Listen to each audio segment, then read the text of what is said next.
আসসালামু আলাইকুম প্রিয় বন্ধুগণ, আজকে আপনাদের মাঝে নতুন একটি কাজ নিয়ে চলে আসছি। বন্ধুগণ দেখুন, আমার হাতে টেবিল ফ্যানের একটি কয়েল, এই কয়েল রিপেয়ারিং করা হয়ে গেছে। তো এই আজকে দেখাবো যে কিভাবে এই ফ্যানের শেপ আর ফ্যান অ্যাকুরেটভাবে সেট করা যায়। তো চলুন বন্ধুগণ আপনাদের দেখাই যে আসলে এই ফ্যানগুলো কিভাবে সেট করতে হয়, এর আর্মিচার কিভাবে সেট করতে হয়। তো বন্ধুগণ দেখেন যে আমার সামনে যে হাতে ফ্যানের বডিটা এবং শেপটা রয়েছে, এই শেপ আমরা আগে যে নিয়মে অ্যাকুরেটভাবে সেট করতাম, এই কিছু কিছু কয়েল কিন্তু এই নিয়মে সেট হয় না। দেখেন কয়েল সামনের দিকে ছোট, তো এইরকম যদি সমস্যা থাকে তাহলে আমরা এই আর্মিচার কয়েলের ভিতর দিয়ে আগে পিছন দিক থেকে কানেকশন করে নেব। তো পিছন দিক থেকে কানেকশন করে নিচ্ছি, নিয়ে কিন্তু আপনাদের দেখাবো আসলে কিভাবে আমরা সঠিকভাবে বডি ফিটিং করতে পারি। তো সঠিকভাবে বডি কিভাবে ফিটিং করতে পারি, সর্বপ্রথম দেখেন আমরা পিছন দিক থেকে সুন্দরভাবে সেটিং করে নেব। তা না হলে কিন্তু আমাদের অ্যাকুরেটভাবে সেট হবে না। তো আমরা পিছন দিক থেকে আস্তে আস্তে ধৈর্য সহকারে আমরা কিন্তু এই সেটিং করে নিচ্ছি। দেখেন বন্ধুগণ যে আমাদের সেটিং করা কিন্তু হয়ে গেছে।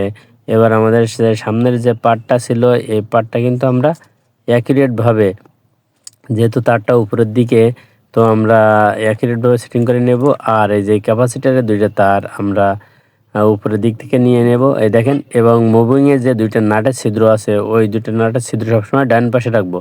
তা না হলে কিন্তু আমাদের মুভিংটা অ্যাকুরেটভাবে সেট হবে না।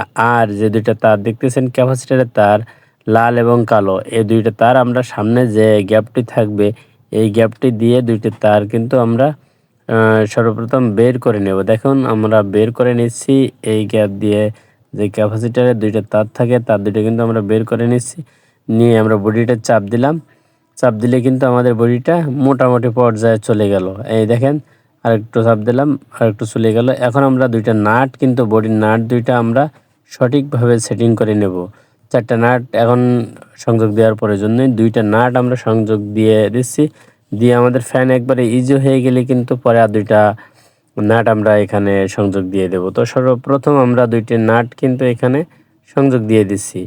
তো আপনারাও এইভাবে সংযোগ দিবেন, কারণ যেহেতু আমাদের একটা টাল আছে কিনা, টালটা ঠিক করে তারপর কিন্তু আর দুইটা নাট সংযোগ দিতে হবে। তো আমরা দেখবো যে আমাদের জ্যাম আছে কিনা। দেখেন এখানে কিন্তু প্রচুর জ্যাম, জোর লাগতেছে। তো সেই ক্ষেত্রে আমরা কি করব, আমরা দেখেন দুইটা বাড়ি দিচ্ছি, যে দুইটা ঘাটের নাট নাই ওই দিকটাতে আমরা দুইটা বাড়ি দেব। ওই যে দুই ঘাটের নাট নেই, এদিকে আমরা বাড়ি দেবো স্ক্রুড্রাইভারের পিছন দিয়ে, আবার হাতড় দিয়ে বাড়ি দেবো না, তাহলে ফেটে যেতে পারে। তো বাড়ি দিচ্ছি দেখেন, এখন মোটামুটি একটু ফ্রি হয়ে গেছে, আর একটু জাম আছে। তো যদি হ্যাঁ একটু ফ্রি হয়ে গেছে, একটু জাম আছে, তো যদি আর একটু জাম থাকে তাহলে আমরা কিন্তু এইভাবে বাড়ি দেবো স্ক্রুড্রাইভার দিয়ে, তাহলে কিন্তু আমাদের মোটামুটি ফ্রি হয়ে যাবে। দেখুন আমরা স্ক্রুড্রাইভার দিয়ে বাড়ি দিচ্ছি, এইভাবে যদি আমরা বাড়ি দিতে থাকি তাহলে কিন্তু মোটামুটি ফ্রি হয়ে যাবে। তো প্রায় ফ্রি হয়ে গেছে, মোটামুটি আমাদের ভালো ফ্রি হয়ে গেছে। তো আর একটু বাড়ি দিয়ে নিচ্ছি, আর একটু ফ্রি করে নেব। দেখুন যে ফ্রি হয়ে গেছে। হ্যাঁ এখন মোটামুটি কিন্তু ভালোই ফ্রি হয়ে গেছে। তো এবার আপনাদের সামনে আরও দুইটি নাট বাকি আছে এবং ক্যাপাসিটারের তার দুইটি আমরা বের করে নিচ্ছি। বের করে নিয়ে কিন্তু আপনাদের সামনে দেখাবো। ক্যাপাসিটারের তারটা আগে সংযোগ দিয়ে নেই, তার ক্যাপাসিটারের তার সংযোগ দিয়ে নিয়ে তারপরে আপনাদের দেখাবো যে আসলে এটা অ্যাকুরেটভাবে সেট হয়েছে কি না। যদি অ্যাকুরেটভাবে সেট না হয় তাহলে কিন্তু জ্যাম থেকেই যাবে। তো আমরা ক্যাপাসিটারের তার দুইটা আগে সংযোগ দিয়ে নেব ভালো মতো, তা না হলে লুজ কানেকশন থাকলে কিন্তু নষ্ট হয়ে যেতে পারে। আর আমরা লুজ কানেকশন কখনোই রাখবো না।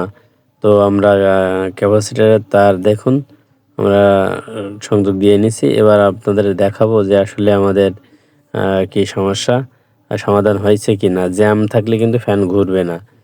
তো আপনারা দেখুন যে আসলে জ্যাম আছে কি না। তো আমরা দেখাচ্ছি আপনাদের যে আসলে জ্যাম আছে কি না। তো তো দেখতে থাকুন যে আমরা ফিটিং করে নিচ্ছি। এবার আপনাদের দেখাচ্ছি আসলে আমাদের কি সমস্যা, আমাদের জ্যাম ঠিক হয়ে গেছে কিনা। তো আমরা ফিটিং করে নিয়ে সিরিজ বোর্ড দিয়ে আপনাদের দেখাচ্ছি। হ্যাঁ দেখুন, এই আমাদের কিন্তু একবারে অ্যাকুরেটভাবে আমাদের ফিটিং হয়ে গেছে। তো আপনাদের যদি সমস্যা হয়, তো বন্ধুগণ আপনাদের যদি সমস্যা হয় তো এভাবে ফিটিং করতে পারেন। ভিডিওটি ভালো লাগলে লাইক কমেন্ট শেয়ার করেন। আর আমাদের চ্যানেলে পরবর্তী নতুন নতুন ভিডিও পেতে আমাদের চ্যানেলটি সাবস্ক্রাইব করে রাখুন।